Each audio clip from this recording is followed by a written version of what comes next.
I never thought I'd find myself working as a security guard at a cemetery, but my dwindling bank account and the promise of a decent paycheck led me to Necropolis, a cemetery that I never knew existed. If it weren't for the ad I received while browsing the web, I wouldn't have found it. Clicking on the ad took me to a website that looked like something 13-year-old me would create as my first webpage. I quickly skimmed through their page and saw that they have an email I can contact if I was interested in any of their job openings. I sent them an email asking for an interview for their security guard role, and within 5 minutes, I got an email back saying they would like to interview me next week. Continued my life, almost forgetting that I had an interview if it weren't for the phone reminder I set up beforehand.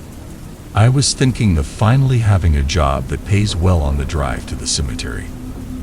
I was convinced that I'd spend my nights patrolling empty pathways and snoozing off in my guardhouse, all while getting paid for it.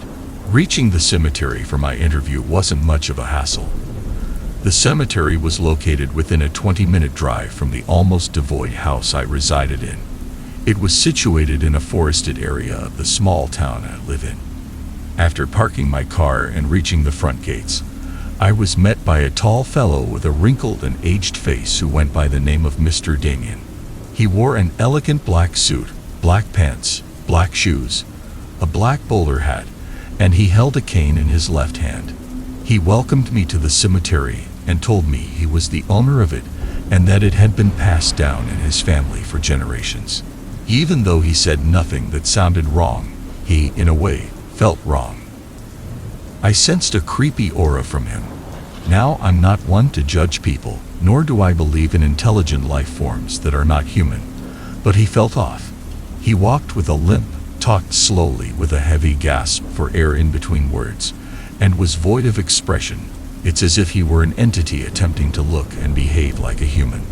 Shrugging this off as him being weird. I mean, come on. The dude owns a cemetery.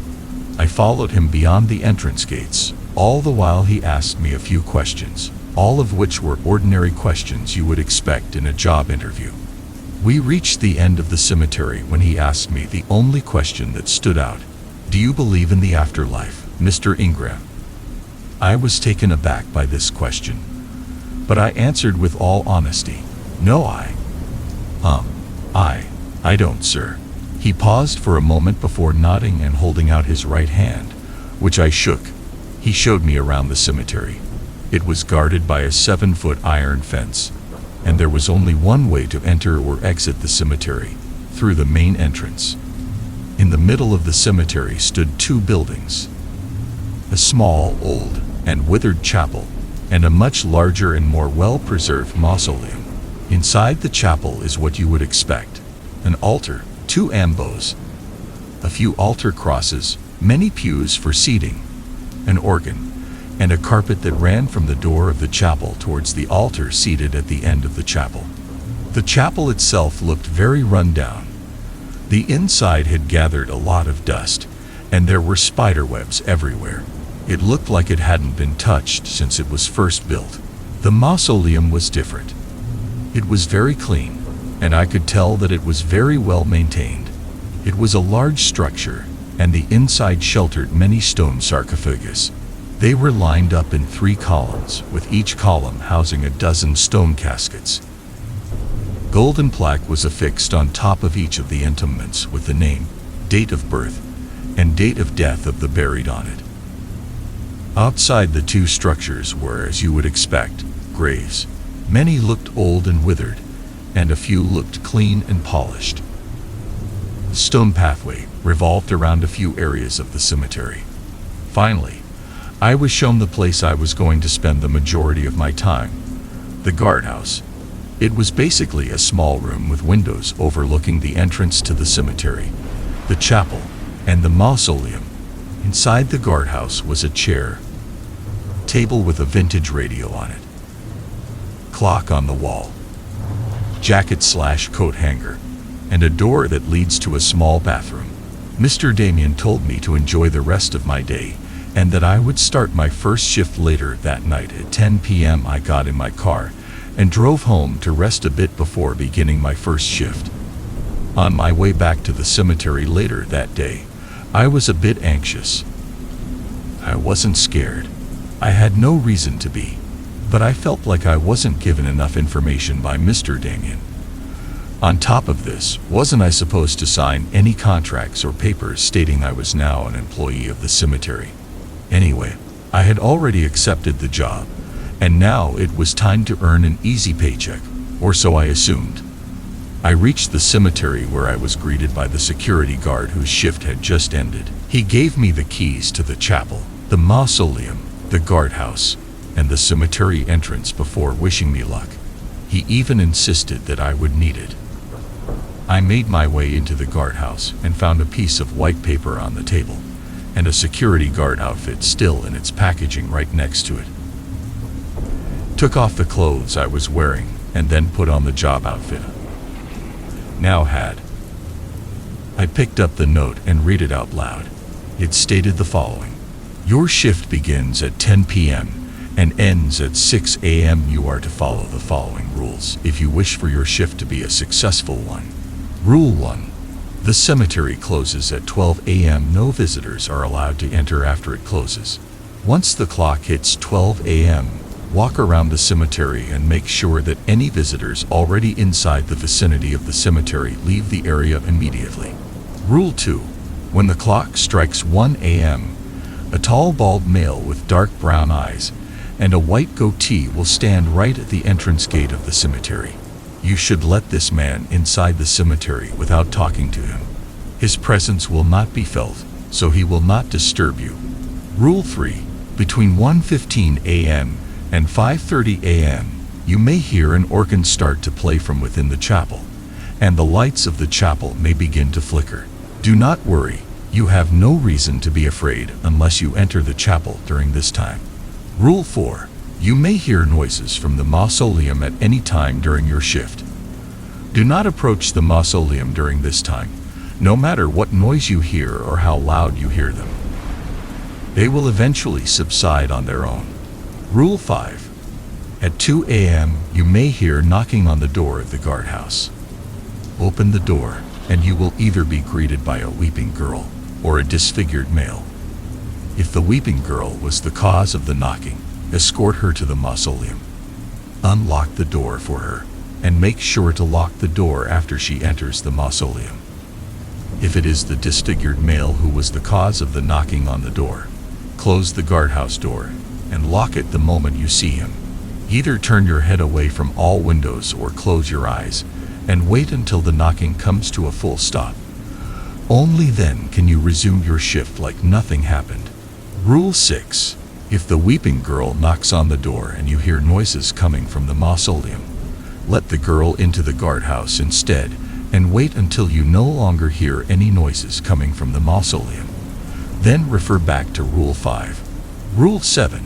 It is mandatory that you leave the guardhouse before 4:20 a.m. You are free to do anything while still abiding by all the above rules during that time. During this time, you will feel like you are being watched. At any moment, you might run into a few people roaming around the grave sites. If this is the case, avoid eye contact and don't interact with them at all costs. You are allowed back into the guardhouse by 4:50 a.m. Rule 8. Enter the guardhouse by 5 a.m. At this point, you are not allowed anywhere else outside of the main room of the guardhouse, not even the bathroom. If for whatever reason you cannot enter the guardhouse before 5 a.m., run into the chapel and lock the door behind you. Inside the chapel, search for the bald man and remain close to him at all times. Do not talk to him or touch him in any way. Simply stay within conversing distance of him. They will not harm you if you stay next to him. Rule 9. By 6 a.m., open the gates of the cemetery and wait for the next security guard to take over. Your shift is not over until the next guard arrives or until it's 8 a.m. Do not leave the cemetery until the next guard arrives or it's 8 a.m. Rule 10. If no guard arrives by 8 a.m., you are free to leave, but not before you go into the chapel where you will find the bald man from earlier. Tell him that your shift is over, but no guard has taken over yet. Once he acknowledges that, you are free to leave until your next shift begins. As I settled into the chair, I reread the note again and again. It can't be real, can it? It had to be some sort of prank, either left by the last security guard to take over, or by Mr. Dingan. Either way, it was odd, to say the least. They will not harm you if you stay next to him. Who are they? Why would there be people inside the cemetery after it closes? I thought about it for a bit before coming to the conclusion that I should follow those rules. After all, they may be testing me, seeing if I am capable of following the rules they give me.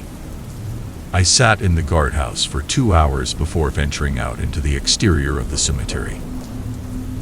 I did as the piece of paper said, and I made sure that the cemetery was empty of all life, apart from me, before settling into the guardhouse again.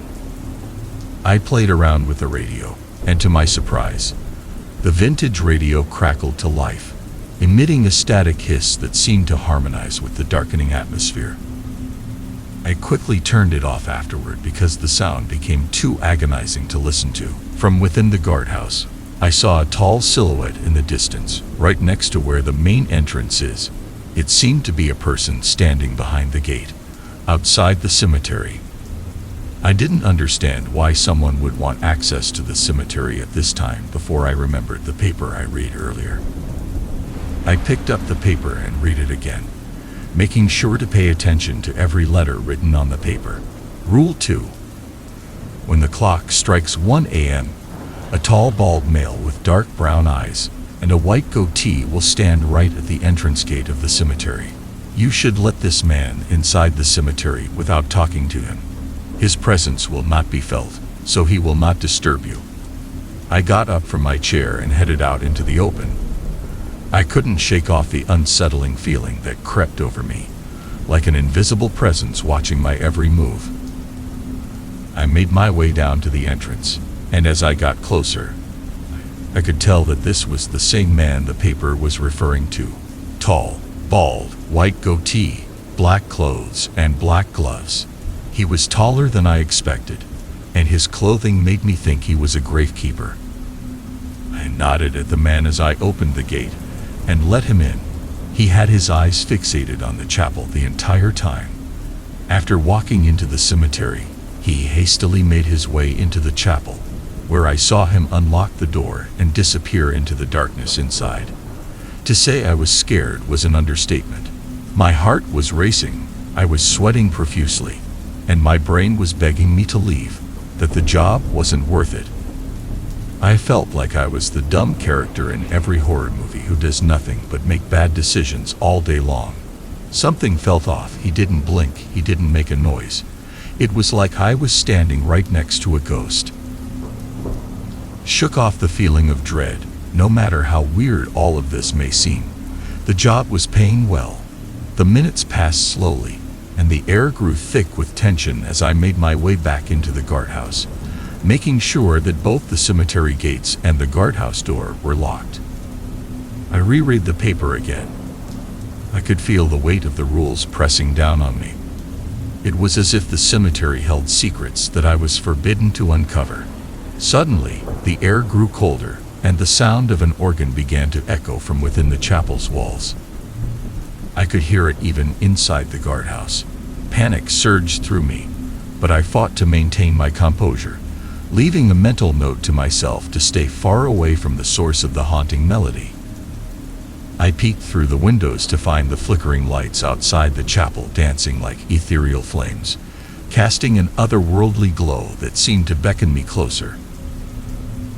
Stared intensely, sweat forming on my brow as the music intensified, sending ripples of anxiety through my soul. It was as if something magical was transpiring within those walls. Suddenly, the guardhouse door shook under the force of a single knock, causing me to jump. I hesitated for a while before opening the door, dread gnawing at my insides. And there, before me, stood a weeping girl, her face streaked with tears, a sorrow that seemed to pierce my heart.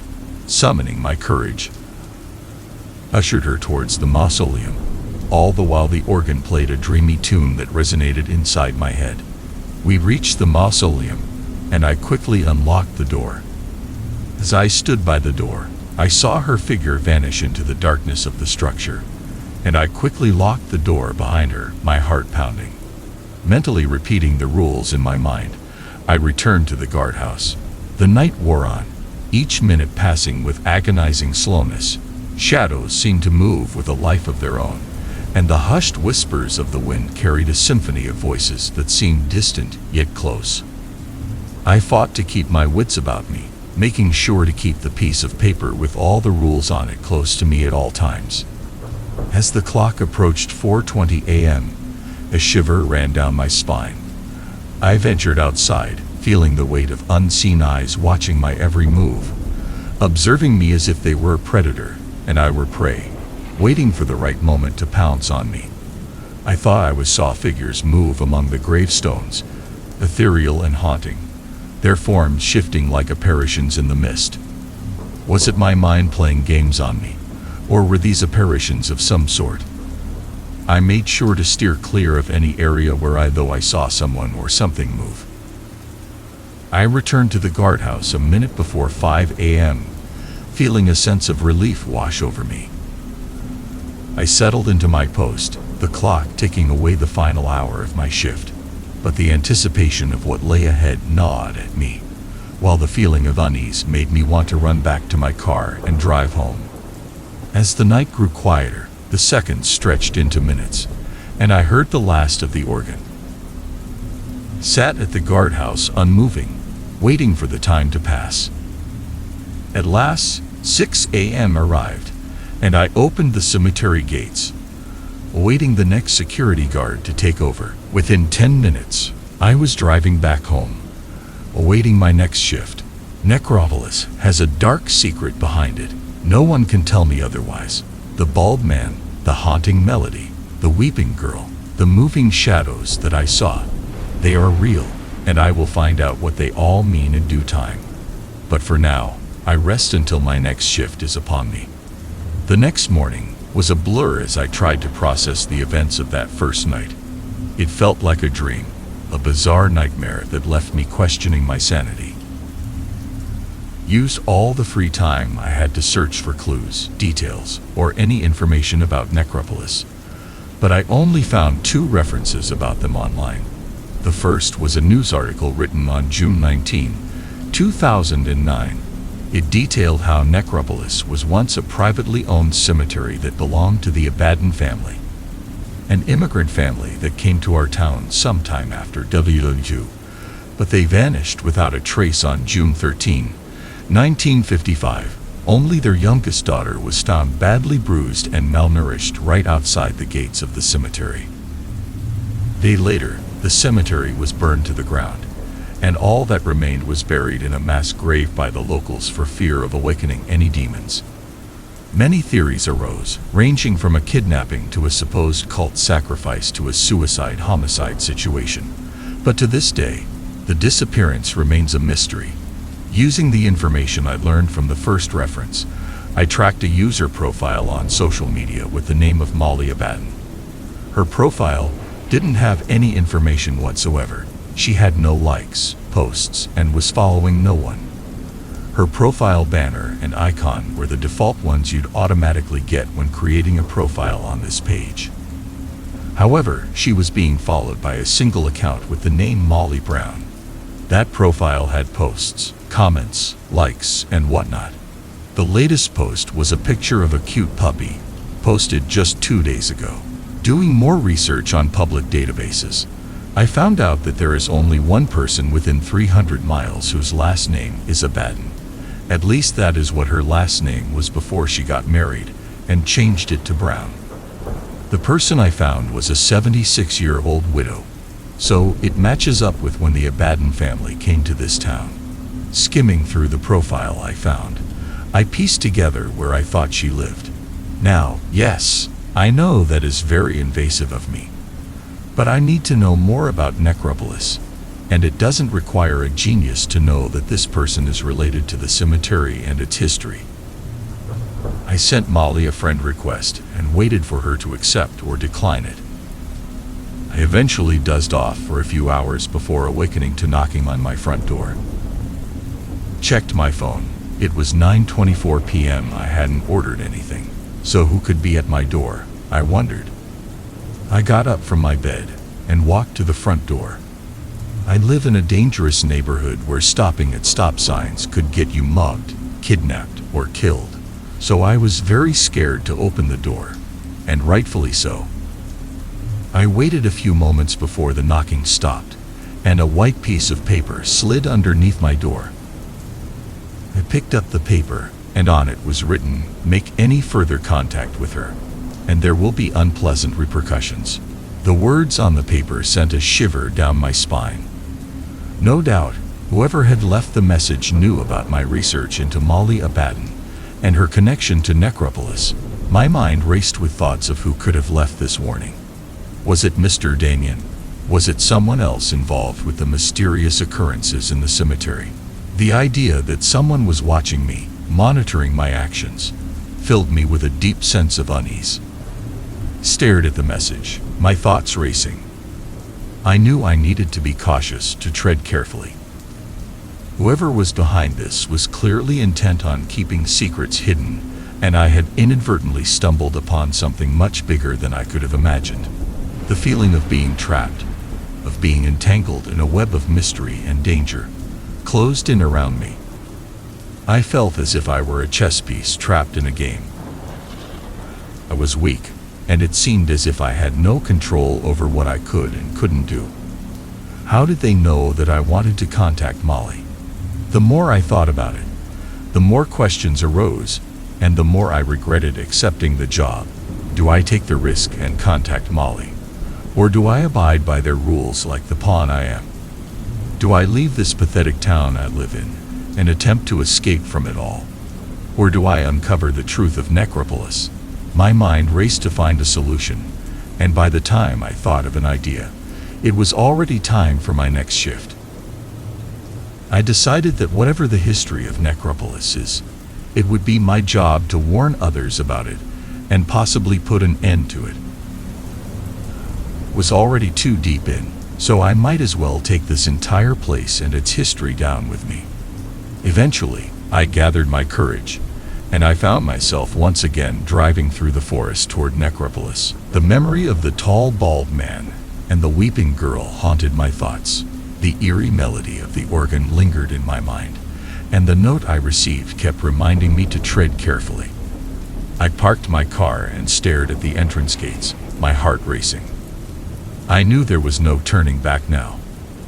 I entered the cemetery to find Mr. Damien waiting by the door of the guardhouse. I hesitantly made my way toward him. All the while thoughts of the note occupied my mind. The few seconds it took to reach Mr. Damien felt like an eternity, and his presence was just as unsettling as the first time I met him. He greeted me with a nod, his lips curling into a faint smile that never reached his eyes. That was the first time I saw his face display any sort of expression.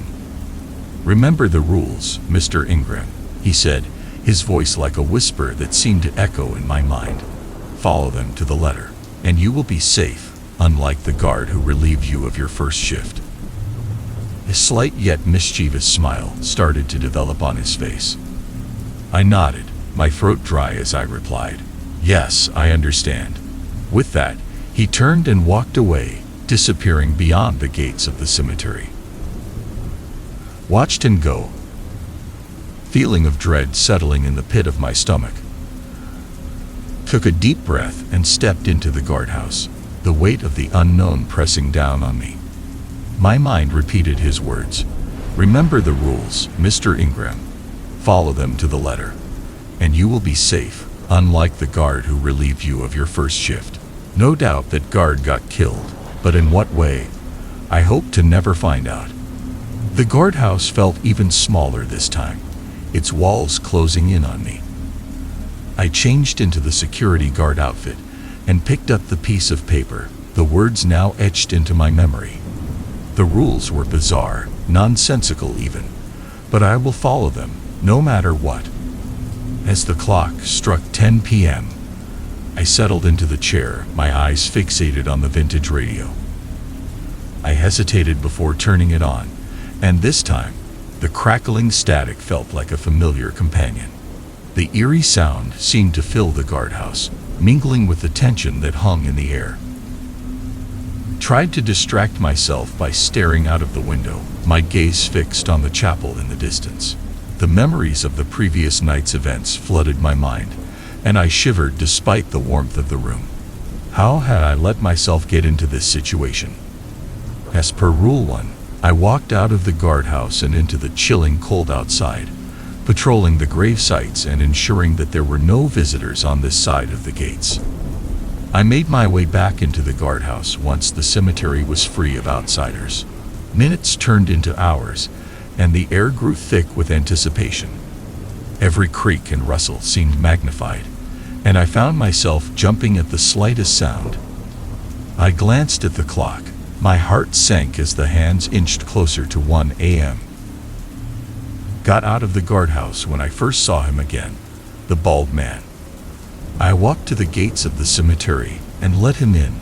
Just like last time, he made no noise, had his eyes transfixed on the chapel, and he didn't seem to acknowledge my presence.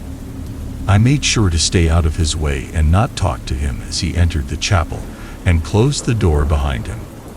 Instead of going back into the guardhouse, I made my way to the mausoleum. The tall structure stood before me, and I felt weak, small, and scared as hell.